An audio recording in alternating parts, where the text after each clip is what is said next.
Happy to be joined by Don Brewer from Grand Funk. He is going to be with his band at the Kansas Star Casino coming up Saturday night. Boy, I looked at your tour. Now tell me if this is accurate. Friday night you're going to be in Batavia, New York, and Saturday you're going to be in Wichita, Mulvane, Kansas. Is that right? That's Who's right. scheduling you guys? We're driving down. No, I'm just yeah. It's kind of like a dartboard tour, for us. I mean, that's the way we plan everything. We've got a situation now where we got backline that comes out to us. We don't have to travel with our equipment, and we can be any place in the country from Friday night to Saturday night or whatever it is. And we got two sets of gear in Indianapolis and two sets of gear in Las Vegas, and we're very mobile, so we can be any place we want to be.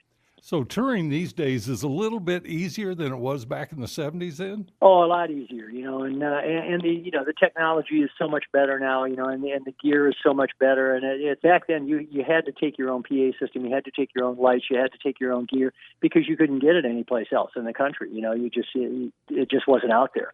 Now it's everything is everywhere, and all you have to do is to write it into the writer, and it'll be there. Don Brewer with us from Grand Funk Railroad, Saturday night, Kansas Star Casino.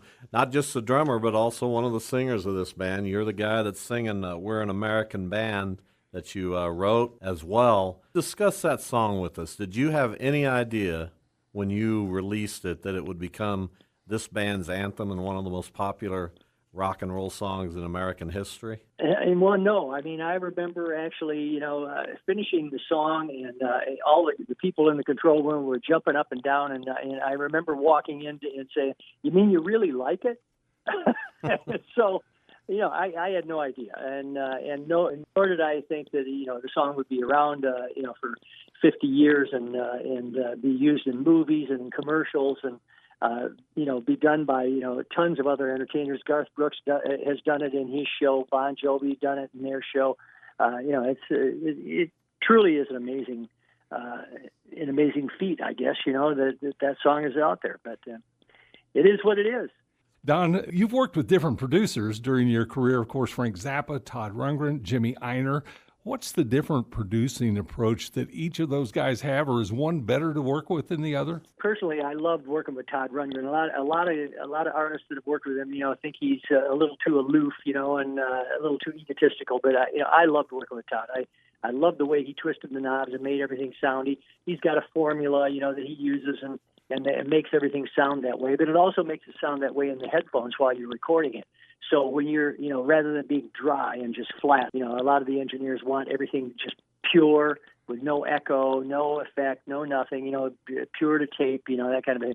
And Todd, threw all that out the window and just made it sound the way he was going to make it sound, and it sounded that way in the headphones. So you were able to play your instrument according to what it was going to sound like. And, I loved his approach.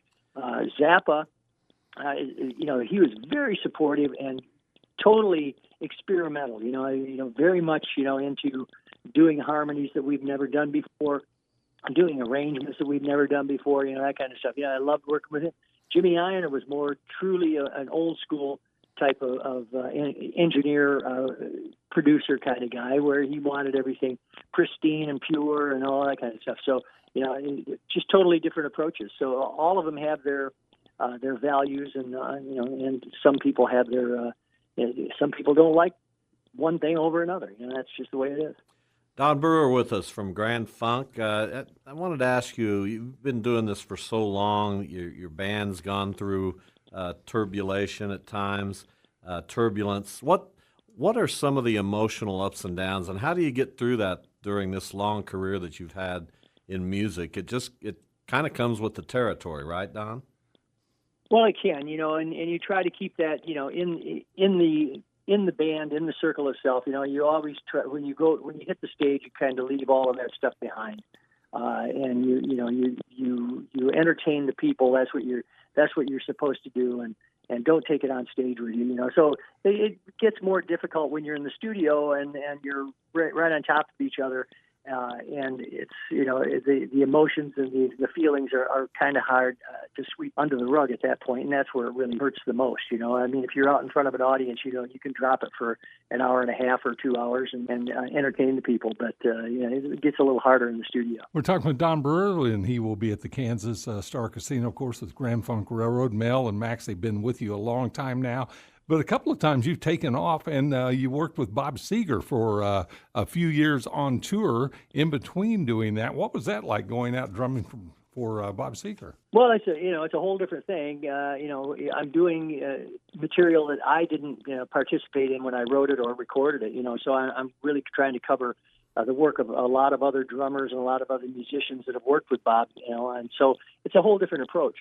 I've worked with those guys though for 40 plus years, and going back to the early '80s. I did my first tour with them, and I've done several tours since 2006 with the Silver Bullet Band, and it's always been a great experience. And the hardest part was really working out a schedule between Grand Funk and Seeger, so I could do both. So right now it's kind of impossible. I know that they're getting ready to go back out. Bob had to have surgery, and they're getting ready to go back out, and I'm not going to be able to do this tour because I'm just too busy with Grand Funk, So those are the biggest, scheduling, kind of conflicts, Yeah, I would imagine that it is strange playing somebody else's stuff. What's Bob Seger like? What's he like to be around? What's he like to tour with? He's a great guy. I mean, he is what you see. Bob is truly a down to earth type of guy, and just a wonderful guy, and great family, and I love working with those guys. Terrific. I would be remiss if I didn't ask you about your interest in animal rescue, because I know that's one of the big things that you're involved with along with your wife. How did you get involved? Because I'm telling you, I got a dog about 2.5 years ago, and I hadn't had a dog for a long, long time. And it's a life-changing experience. And I saw a stray dog on the way over to do this interview today, and it upset me. Are you like that, Don? Does that? Oh, absolutely. No, I mean, we're definitely rescue people. My wife is into horses now too, but my wife is formerly in radio. She did radio for 25 years down here, and so she got involved with all these different things. And one of the things we got involved with was Safe Harbor Animal Rescue, which is a no-kill animal facility here in Jupiter, Florida. And there's nothing like the love of an animal, whether it be a cat, a dog, a horse, and to see them abused and to see them misused, and it's just like it just heart-wrenching. So yes, and they don't have a voice. They don't have any voice in the world. So people need to help them. And that's where we're at. We've got a couple of rescue cats here that my wife took from a feral cat colony, and raised them from the time they were premature little babies. I mean, totally into animals, completely. Well, good for you and good for your wife, and thanks so much for being with us. Again, you'll be with your band Grand Funk at the Kansas Star Casino coming up Saturday night. It'll be a great show, and we'll send a lot of people out to see you.